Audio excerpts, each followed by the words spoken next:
Was sobbing, nearly hyperventilating, demanding I come to her apartment immediately. I found her surrounded by wedding magazines and crumpled tissues, her face red and puffy from crying. She'd been researching venues and suddenly became obsessed with the idea that Christina's presence would ruin everything. Her anxiety spiraled into irrational fears about Christina making scenes, stealing attention, or worse, connecting with her in a way that would somehow diminish our relationship. What followed was a request that knocked me sideways.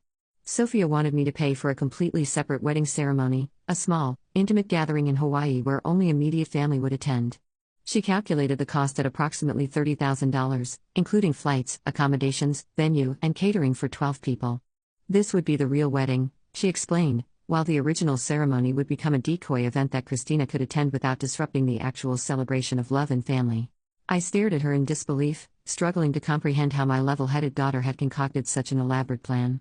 The financial burden was significant, but what disturbed me more was the underlying fear and insecurity driving this request. Sophia insisted she needed this guarantee, a backup plan ensuring Christina couldn't taint her special day.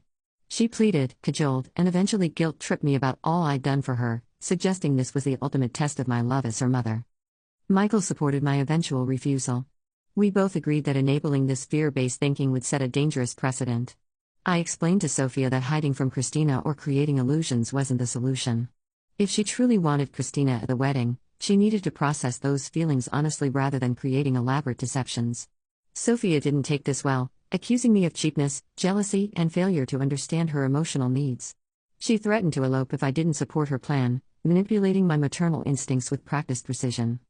The tension escalated beyond anything I'd experienced in our 19 years together. Sophia began making comments about Christina being her real mother, suggesting I was threatened by the biological connection.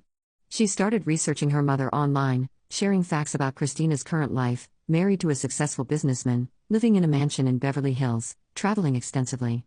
These discoveries seemed to feed her anxiety while simultaneously creating a fantasy about the mother she'd never known. I made a decision that would reshape our relationship permanently. One evening, while Sophia was at dress fittings, I called Christina. I needed to understand her motivations and perhaps find closure for us both.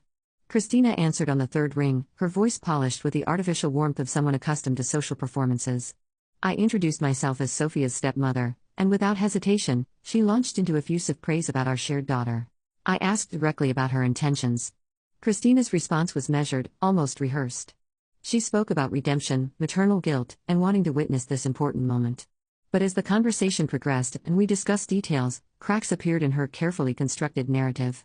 She casually mentioned her husband's private jet making the trip no trouble at all and how they'd been needing an excuse to vacation in our area anyway.